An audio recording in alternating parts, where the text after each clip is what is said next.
Yo, what up, a-holes? Thank you for tuning in to the Holistic A-Hole podcast. My name is Eric Levi, and I'm the Holistic A-Hole, the mommy blogger with balls, the inconvenient truth of health. What the F-bombs are going on out there with all you a-holes? Hope you're doing good. It is post-Labor Day weekend, which means summer is over. It's over. You don't got to worry about the beach bod anymore. Let's fall right into fall. Let's just fall apart right in the fall with those diets, everybody. We got Thanksgiving coming up right around the corner, so, forget the abs, forget the leg days. If you're going to go to the gym, maybe just go get a steam, maybe do a light stretch, and get out of there. There's no point, right? So, welcome to fall, everybody. I hope you do go to the gym and take care of yourself and do everything, because that's what we preach and promote here. We don't preach. We promote at the Holistic A-Hole.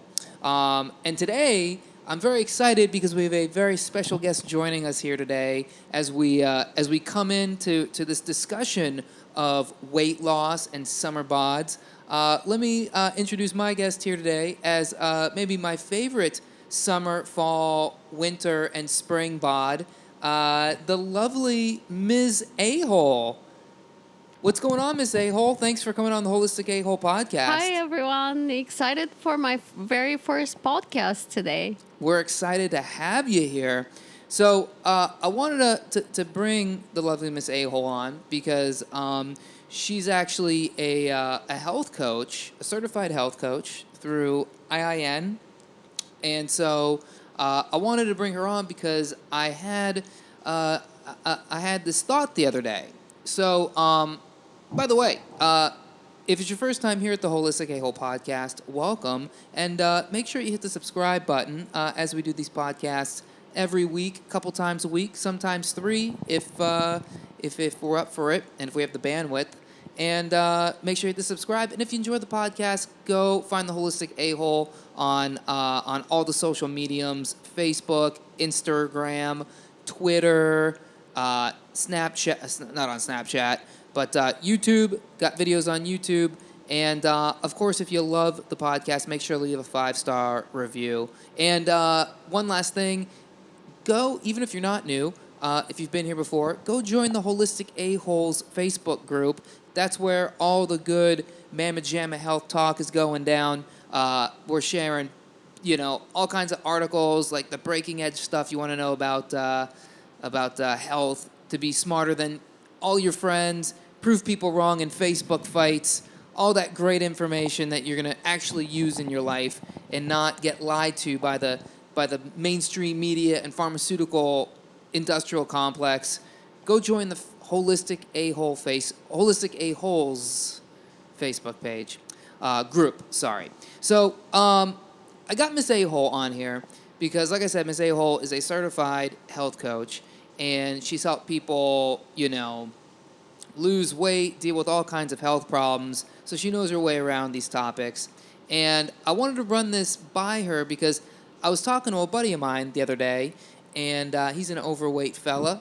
Nice guy, and we're talking, and he was talking to me about how, over the Labor Day weekend, he had, met some girl at a barbecue or whatever, and he was talking. He's like, I wanted to talk to Shorty. So he talks to her, and it turns out she's a personal trainer, and he's like, yo, so what's the deal with losing weight? And, she was just like so nonchalantly, she was like, oh, it's, the thing, the misinterpretation, the mistake that people make is they make losing weight way too difficult. It's actually very easy to do. And, I could see it in his eyes, he felt inspired by this. He now has like that hope, which I think is great. I think it's great. But to me, when I hear somebody say that, especially a skinny person, a person in the fitness industry, a person who lives, breathes, they make their living off of, health and wellness and fitness. I feel like that's a real false promise that you make to people, and it doesn't tell the whole story of losing weight. And just like the general concept of people, judging their health by their weight, I think is very misleading. So, what do you think, Miss A Hole?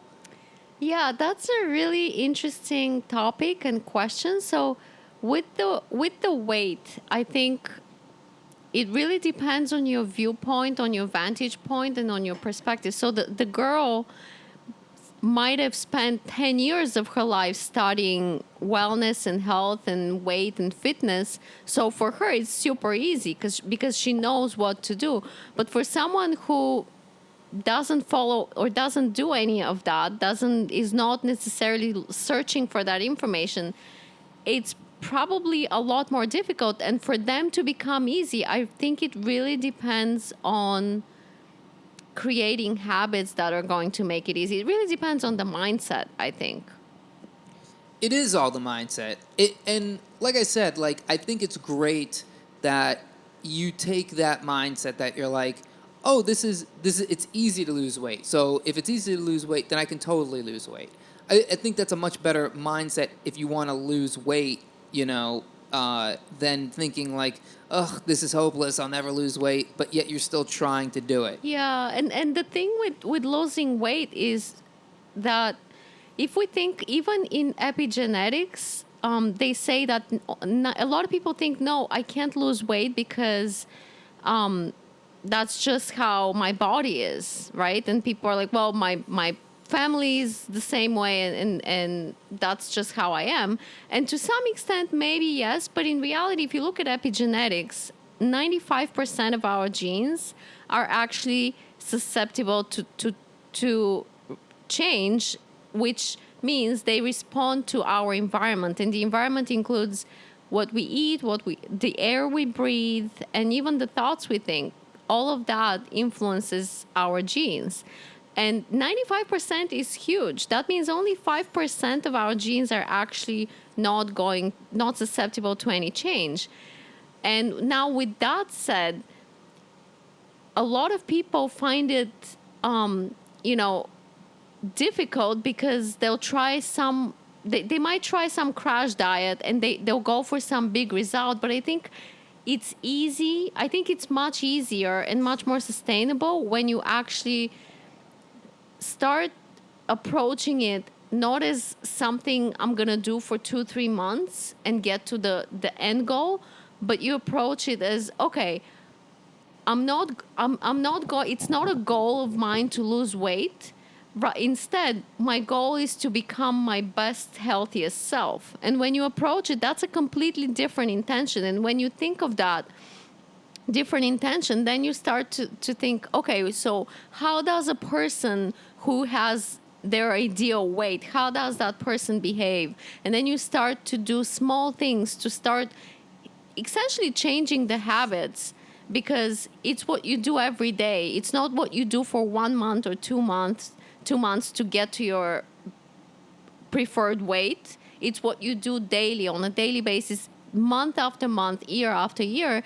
And so really it's easy when you look at it that way, because all you have to do is just start one habit at a time and just start changing today one thing. And then if you change every week, if you create one new habit or one little change, or even every month, at the end of a year, you have 12 new habits that replace 12 habits that didn't serve you. And then at the end of that year, even if you didn't focus on weight, just because you focused on the habits of things that healthy people or people with their ideal weight do, then you just, the byproduct of that becomes your ideal weight. See, here's the part that I start to push back against is the idea that, when you say change a habit, you can say that, yeah, change a habit, but it's a habit for a reason.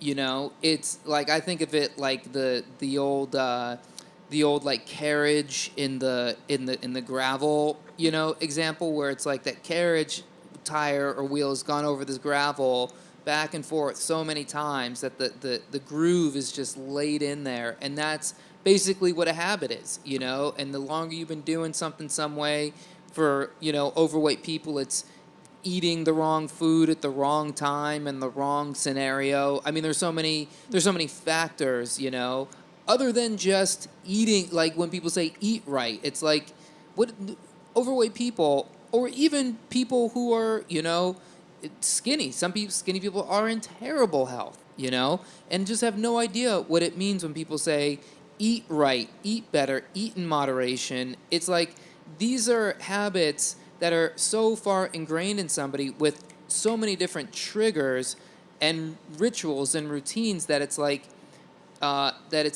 people can say, yeah, I'm going to eat better and I'm going to make a habit of eating better or I'm going to make a habit of eating in moderation.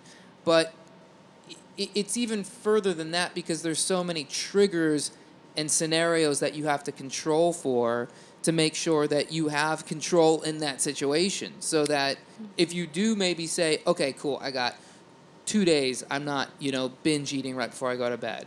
3 days, I'm not, eating muffins and cake and, ice cream and pizza right before I go to sleep, or I'm not starting my day with, a donut and a macchiato from Starbucks, right? It's like that's the routine somebody does all the time, and it's like to get them to just stop that, is like it's a monumental task, right? Yeah. So it's not even the fact that it's like when people say, oh, like eating is mental, it's actually not.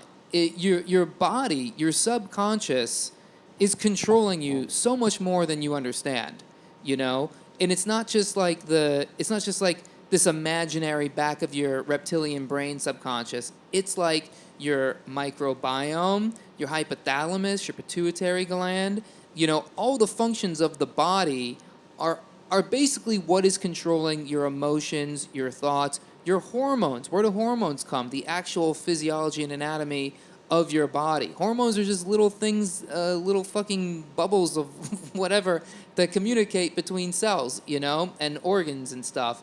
And some bit of your hormonal communication that gets thrown off in any way, you feel that on the surface of your body. And for a lot of people, that manifests in food, in eating, because a stress in the adrenal gland is a stress in your cortisol, which is just manifested in stress, Missing the subway without cortisol is like, oh, I missed the subway.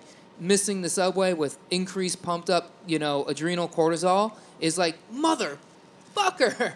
It's like running and then just being that guy walking up and down the platform, just fuck, and everyone's looking at you, and you're like, they're looking at you, but you're so angry because your cortisol's pumping. You're like, oh, god damn, I don't even care that I'm making a scene. I don't even care, and it's like that's what's controlling you. You could think to yourself, I don't want to lose it on the subway platform all you want. But if your hormones, if your blood sugar is out of control, you're gonna lose it on the subway platform. And it's the same thing with food, So it's like, how do you change those habits? What do you do? What is the first Yeah, step? no, that's a great point, and you touched on so many different reasons and potential issues that can really stop someone in their tracks or just really ruin their plans for weight loss. And so looking at the example with the cart and the wheels making a really deep groove, if you think about that, it's true that yeah, if a habit may be so ingrained, and it might even be unconscious, it's not even sometimes a conscious thing that we do. And so how do you change it? And in that case with the cart, you would go probably very, very gradually and very slowly starting to shift around. And first, before you do You have that, to rock it out. you gotta, You gotta like go forward and backward and forward but and when you do that, you rock it out many times, and then you rock it in a different direction until eventually you probably start to carve a new way. But the thing is, before you even rock it out, what you have to do is notice what's happening and realize that there's a deep groove and just assess that situation. So I think the same thing is true in if you take that example in life, in the life of a person who's trying to lose weight and is maybe eating emotionally or maybe eating because of low blood sugar, or maybe because their hormones are going haywire and they have adrenal fatigue or whatever. So I think the first thing to do is to just, rather than feeling guilty for eating things that you know are not, or I may know that are not good for me, instead of feeling guilty, instead of just punishing myself, really, because that's what we tend to do. We're like, okay, I've been bad this weekend, so now I'm just going to punish myself for a week and just eat nothing but salad for lunch. Oh, yeah. Well, first of all, you have to have that just avalanche of just, like defeat, right? So it's like if you go out one night, you're like, I'll go out, it's fine. And then you go to some restaurant, and then it's like the Cheesecake Factory or something, where there's just no hope of And getting then anything before good. you go, you're like, I'm not drinking tonight and no dessert. I'm going to be good. I'm Yeah. going to eat. Oh, no. You fucking get that giant bowl of fettuccine Alfredo from the Cheesecake Factory, followed up with a big slice of cheesecake, and then you go to bed, you go home, and you're like, oh, God, the whole week, forget it. And that's the start It's of over. your weekend. That's Friday night. So if you start your Friday night like that, then the whole weekend is The just, whole weekend. there's no point. That's why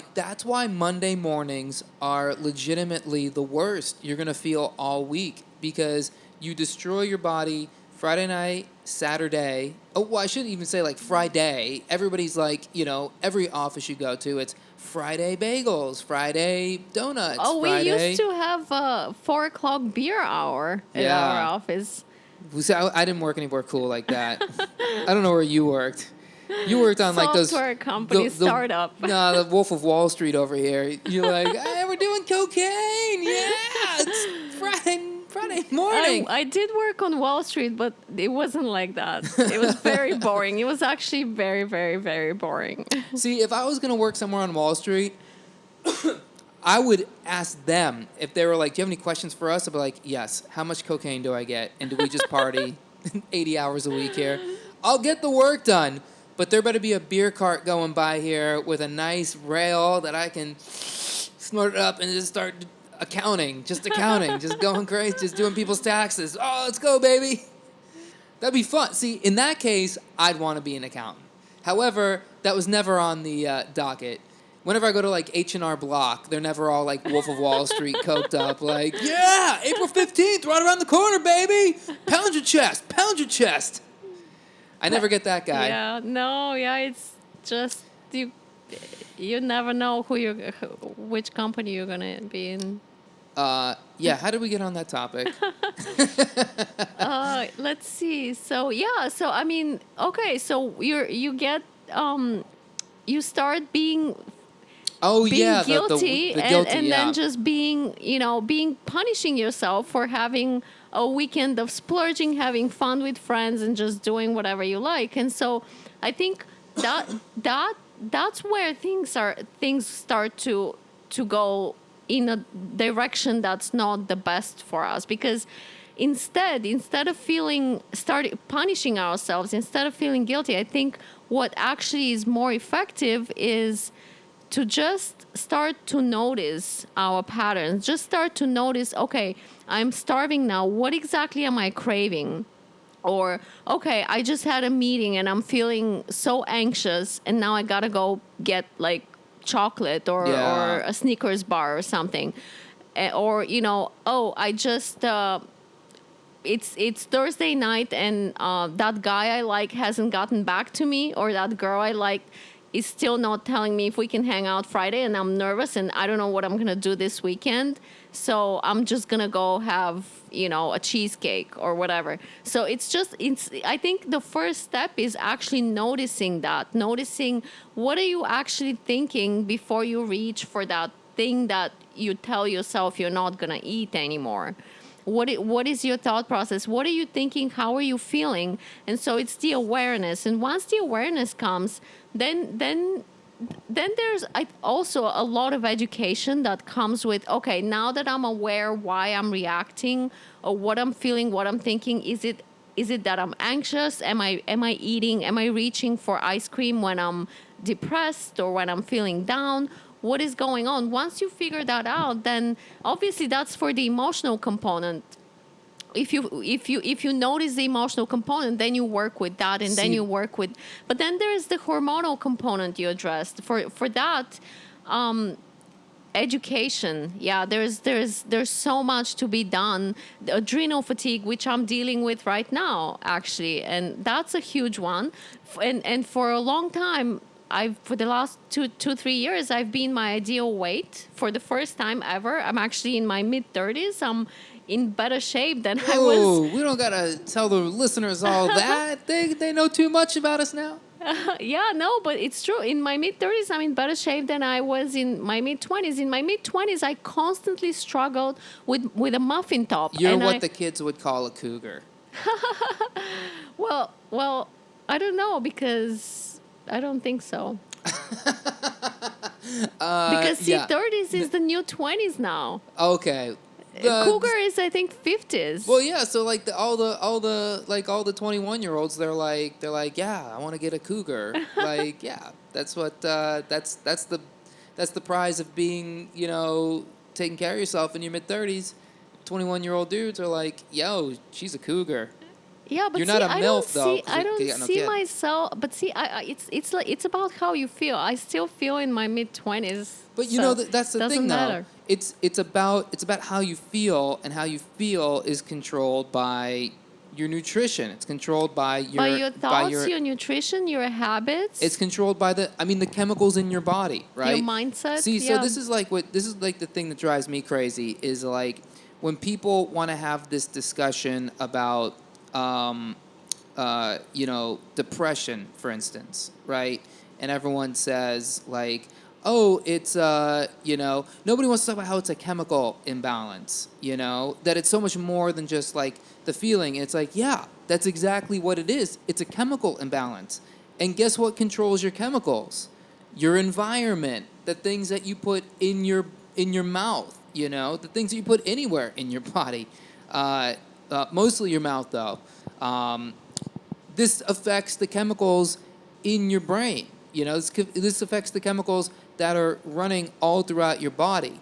And, especially when it comes to emotional eating, it's like you are getting you're getting a lack of physically, if you're eating like out of depression, you're getting no good fatty acids probably. You're not getting good protein. What is it? Tryptophan. That's a protein.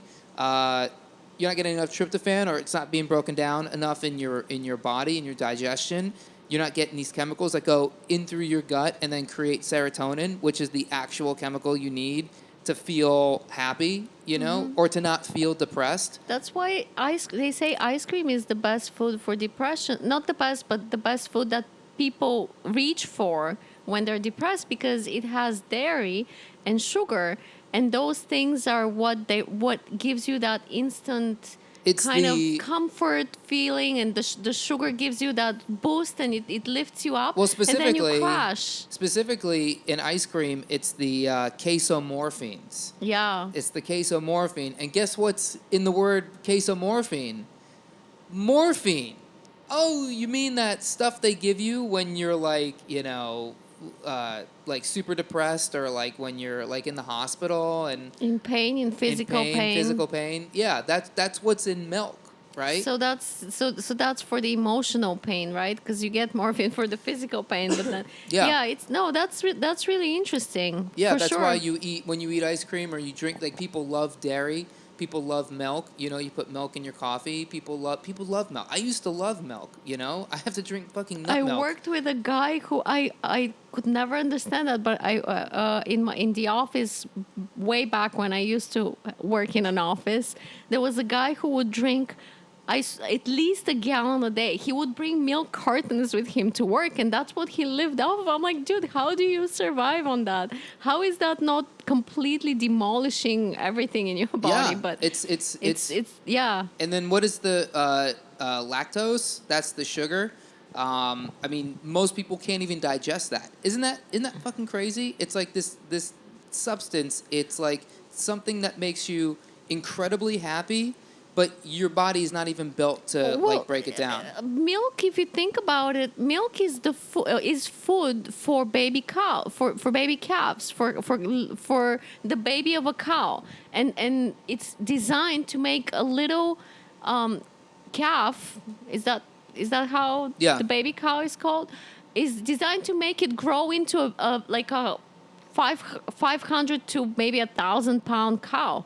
That's what it's designed for. And so if we start to take the food for baby cows, it's not designed for us. And not only that, but as humans, we have the enzymes to fully digest milk in the first few years of our lives, and then Yeah. with age we no longer need to eat, and those enzymes are for human milk, not for cow's milk. So I don't even know where that came from, although I love cheese. I have to say I just absolutely love cheese, and I just came back from, I normally don't eat dairy, but I just came back from Paris, and we had to splurge on cheese there. It was a trip with my mom. We had to eat because it was so good. And you see the cows there graze on grass when you're outside in the country. So Yeah. at least you know it's better quality. But still, I know that, yeah, if it's good quality, I might have a little bit once in a while.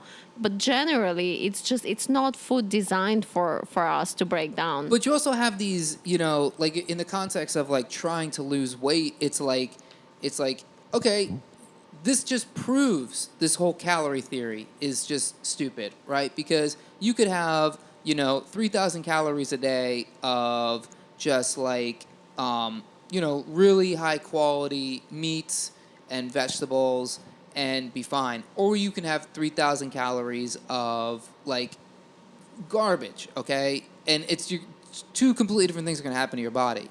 And it's the same thing with something like dairy, like milk, for instance, and cheese, because it does have a lot of, especially stuff here. I mean, all of the milk.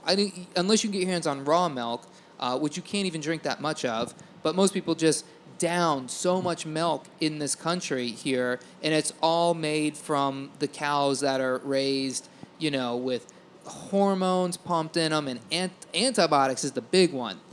Most of people's antibiotic exposure is from dairy. Most of the antibiotics go into the dairy, just like most of the antidepressants go into the freaking water that people that we drink. It's fucking crazy.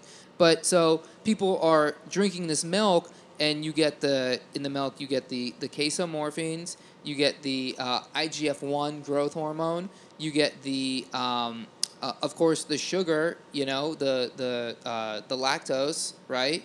So and then you get the hormones from the cow, plus the natural biological purpose of the milk to grow a baby calf to 500 pounds. You get all those proteins in the human, and it doesn't matter. You keep going to the gym, doing all that stuff. If you're drinking milk, you're going to gain weight. If people just were like, I want to lose weight, what's the first things I should do? Cut all your dairy.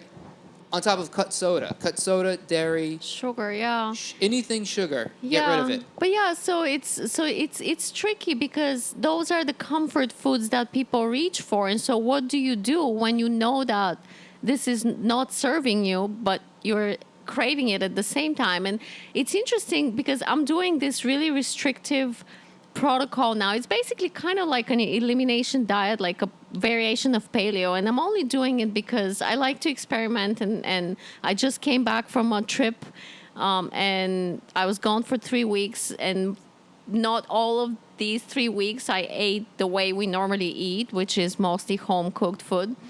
So now I'm just doing this more restrictive thing, and it's actually one of the most restrictive diets I've tried. And so it's my third day, and for the past 2 days I had crazy cravings for just all my comfort foods that I normally go to. Like I like hummus and some crackers and just whatever comfort food, starches, sugar.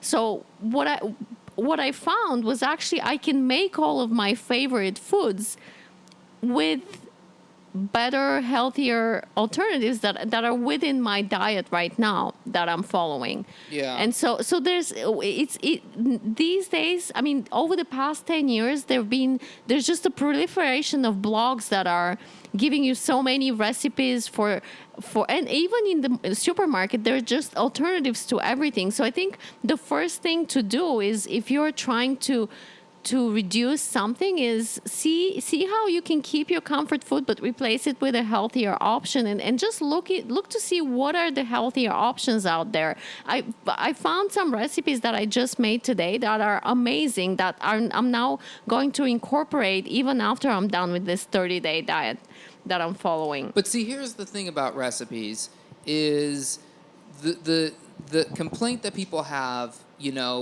because people understand. There's people who are like, that are like, okay, I get it. I'm overweight, and I know exactly why. Because I have this crazy busy schedule. I don't have time to cook. I'm just out, I wake up and I'm out the door within an hour of getting up, and that's like me getting ready, me getting stuff together, and then it's to work. I'm at work, or if you have kids, it's even harder. You got to pick up your kids, and then I'm home. I don't have the energy. I can't cook. Yeah. What do you do? Well, I think in that case, it takes a little bit of planning, and that changes everything. Because to me, the excuse "I don't have time" is not a real excuse, and I'll tell you why. I know a lot of people might be really busy, but when someone says "I don't have time for something," I see that as that's not important to me, because we always have time for the things that are important for us, the things we prioritize. So instead of putting everything in your schedule and then saying, well, now I don't have time, I think what you do is you make it if it's truly a goal, if it's truly a priority to become healthier, to have healthier habits, then on Sunday night before your week starts, you do some, or Sunday morning, you do some planning, and you look, and you actually, when you actually look at how much time it takes you to go get food from the sandwich place or the salad bar in your workplace, when you see how much time you actually spend, that's usually more than it takes you to prep something at home and bring it with you. You actually save time, but the key there is planning. When you know that you're out of energy at the end of the day, part of it may be nutritional, part of it may be just that you're not getting enough sleep. So you evaluate. If you know that you come home and you're out of energy and you don't have time to cook, then you spend time maybe on Sunday and you prep and you plan your meals. And I think with a little bit of planning and with actually being honest with yourself and saying, what is my action? Is it truly important to me? If something is truly important for you, you make it happen. Yeah. So we're coming back full circle here, which is the people who, are not being honest with themselves.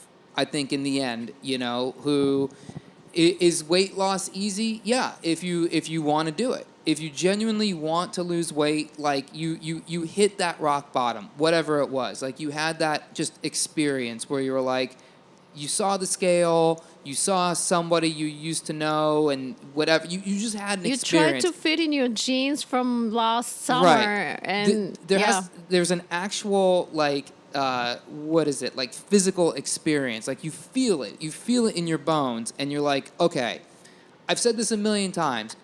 And by the way, I'd be willing to say, I don't know if there's official stats on this, but 95% of the people who say they want to lose weight just don't follow through with it, right? They say it and they try for a day or two and then they quit. It's not just with losing weight, it's with any goal, with all goals. You've tried it a million times, okay?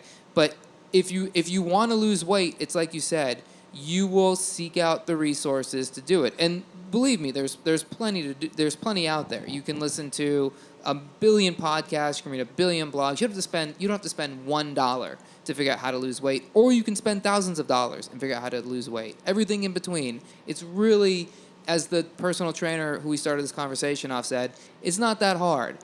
But that's not to say it doesn't take work, right? Yeah. It's not to say it doesn't take work. It absolutely does. In order to make it easy, it's like they say, some successful person can say, oh yeah, I'm an overnight success over 12 years, right? It's the same thing with someone like a personal trainer saying, oh, it's easy to lose weight. Well, yeah, because you've spent the last 12 years or whatever learning how to lose weight and how to be in your best Yeah. shape.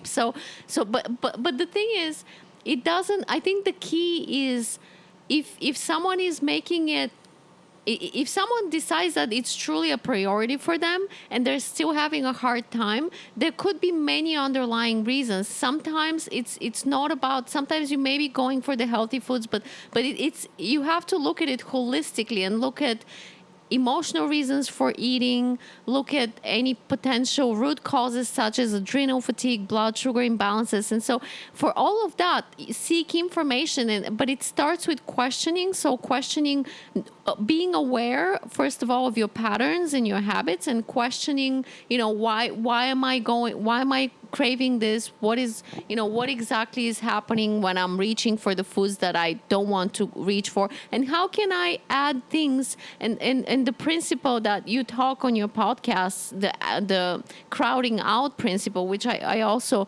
learned from IIN when I did my health coaching training, which I think is probably one of the best things I've ever heard about weight loss, which is, don't worry about actually giving stuff up, because what happens is you constantly feel deprived when you start to cut things out. So instead, you just add the things that are good. Just add one thing every week. Instead of saying I'm not going to drink soda or wine anymore, just say, okay, I'm going to drink a glass of water before I reach for soda every time. And chances are, by the time you're finished with that glass of water, you're not going to crave the sugar anymore, because often sugar cravings are actually masked dehydration. So there's just so many things. But yeah, I think just starting small is, and not beating yourself up, not beating ourselves up for not being our ideal, but just really being kind to ourselves and not guilting ourselves for not following through. If you slip through, don't worry about it. Just go right back into your routine that you're looking to follow. Yeah. Yeah, I think the biggest thing is if you were like, what is an actionable step, like a thing that I should do? I think it's meal plan. Meal plan, and then just prep. A couple days worth of something really healthy. Whether it's you can make a big salad and that'll last you 3-4 days. You can make a big bowl of whatever, good quality pasta, or we make zoodles, zucchini noodles stuff, anything that you can make. You can make a big pot of beans, for the meat eaters, there's all kinds of stuff, you can make. You can reheat, whatever. Yeah, and you have a podcast on breakfast too, and for the listeners, I think breakfast is huge too. Figuring out what works for breakfast, because that sets you up for the whole day. So that's a big one. But there's so many little things to do that take a little planning, a little research, but make all the difference in your life. Yeah, yeah. So it's the little things, a-holes. That's what it is. That's what we're gonna leave this guy off here. Any last words, Miss A-hole? You wanna drop a Twitter handle or an Instagram handle or anything? Or? No, actually, I think we're good. This was fun. I enjoyed being part of your podcast. All right. Well, look at that. We made it through. Me and the lovely Miss A-hole. We didn't fight. We didn't. We didn't talk about chores or not taking out the trash. We actually made it through a podcast. So that's amazing. You guys are amazing for listening. Thank you so much for tuning in. Hopefully you made it all the way here to the end. Again, if you enjoyed the podcast, please hit the subscribe button right there in your podcast player. Go on to iTunes, leave the podcast a 5-star review. And then if you want to keep up with what's going on, go to the Holistic A-Holes Facebook group. And jump on in, get in the convo, and then we'll rendezvous back here on the podcast. Oh, and feel free to binge through all the previous podcasts. They're all great. There's 100 more to check out. So thanks for tuning in, everybody. We'll catch you on the next one. Have a great week. Peace.